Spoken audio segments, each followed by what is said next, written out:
This is my toolbox tour. First we got wrenches and locking pliers. And we got SAE and metric wrenches. Different assortments of sockets and Torx and wrenches. Random stuff, grinder, rotary tool. And we got here massive extensions, 1/2 inch.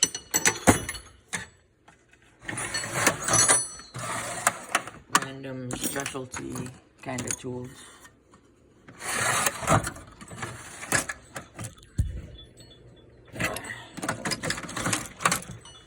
Okay, sorry about that. Nut drivers and screwdrivers.